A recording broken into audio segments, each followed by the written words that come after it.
कहानी। कुछ कहानियाँ शुरुआत से नहीं, बीच से शुरू होती हैं। ये कहानी भी वहीं से शुरू होती है जहाँ एक इंसान खुद से हार मानने ही वाला था। विक्रम उस दिन छत पर बैठा था। नीचे पूरा शहर जाग रहा था, लेकिन उसके भीतर सब कुछ शांत हो चुका था। वो 30 साल का हो चुका था। उम्र के साथ उम्मीदें भी बढ़ी थीं और सवाल भी। लोग पूछते थे, अब क्या कर रहे हो? वो मुस्कुराकर कह देता, सब ठीक है। लेकिन सच ये था, कुछ भी ठीक नहीं था।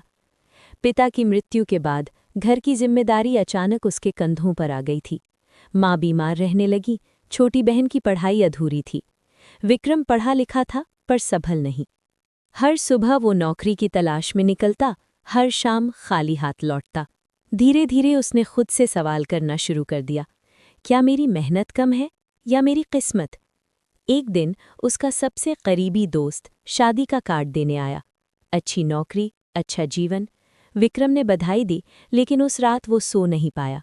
उसे लगा समय सबको आगे ले जा रहा है, बस वही पीछे रह गया है। कुछ दिनों बाद माँ की दवा के पैसे खत्म हो गए।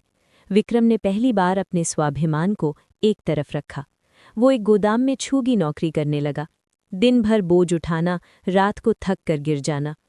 वहाँ कोई उसे नाम से नहीं जानता था, बस एक काम करने वाला आदमी। कई बार उसके हाथ कांपते, कमर दर्द से टूट जाती, लेकिन वो जाता रहा। एक रात गोदाम के बाहर वो देर तक बैठा रहा। उसने आसमान की ओर देखा और बहुत धीमी आवाज में कहा, अब और नहीं। उसी समय एक बूढ़ा चौकीदार पास आया। उसने पूछा, थक गए हो? विक्रम ने सिर हिला दिया। चौकीदार बोला, थकना गलत नहीं, रुक जाना गलत है। उस एक वाक्य ने विक्रम को रोक लिया।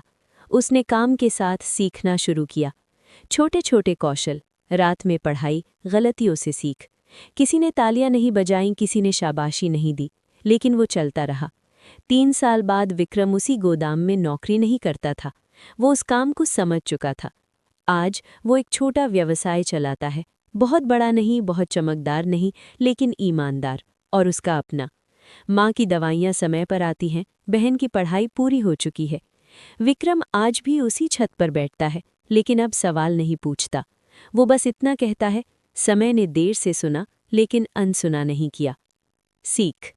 हर इंसान की घड़ी अलग चलती है। जो धैर्य रखता है, समय एक दिन उसके पक्ष में बोलता है।